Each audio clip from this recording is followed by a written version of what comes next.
Now this could provide a bit of an upset. The West Indians really are still a team in a state of recovery, have been for many years. Their glory days have long gone. They've been predicting the return of glory. But against Bangladesh, it was quite interesting. And though that was poor batting by the Bangladeshis against the West Indian spin, but nevertheless they were bowled out for 58. And England's batting has been totally unpredictable. Just impossible to say how England will bat.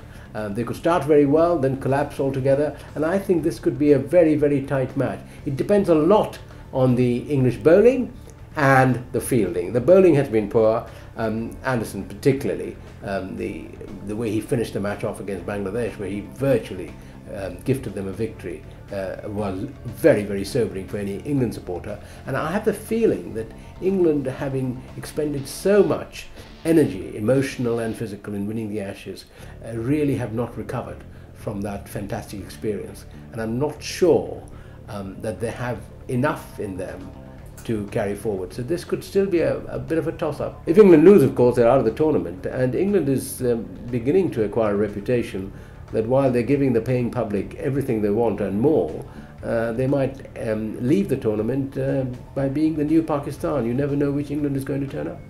An intriguing battle, England versus the West Indies. Pretty much winner takes all to go through to the next phase of this World Cup. From an English perspective, which is obviously the important one from where I'm sitting, at the top of the order they've been a little inconsistent. Again, losing Kevin Peterson's going to be a huge blow, and whether Matt Pryor's the right person to accompany Andrew Strauss is a question to be answered, but it looks like they're going to stick with him. Middle order has been settled. Trott, Bell and now obviously Owen Morgan coming back in gives them a little more of a dimension, and Owen Morgan to me could be the key. He's the standout player. His first innings back for England in the last game, got 60 odd and played beautifully, made it look very, very easy against Bangladesh. And then the lower middle order are obviously quite strong, and they can all bat all the way down with the bowling options as well. England should just hold the aces in the pack, but West Indies are dangerous on their day. They can beat any side. Chris Gale's a well beaten. He's still yet to fire really in this World Cup as well.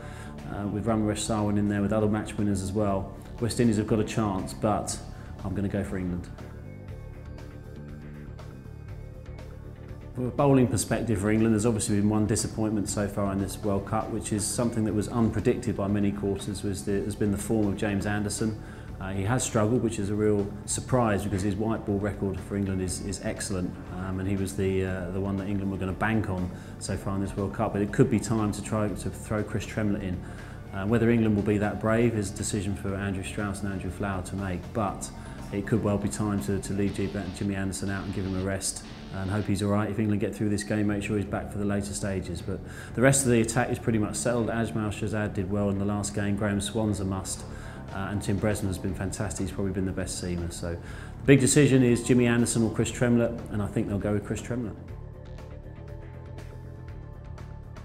The attacking option for England would be to leave out Paul Collingwood, because to be honest, if he's going to play and bat at number 7 and bowl 7 or 8 overs, which he has, you're probably better off with a full frontline bowler in the attack. So you could leave Jimmy Anderson in and play Chris Tremlett as well, with Tim Bresnan batting at 7 and then Swan at 8 and the 3 quicks. But again, that's a decision for the boys to make. It would be a brave decision. I'd be very surprised if they did it, but for me, that would be the decision that I would make.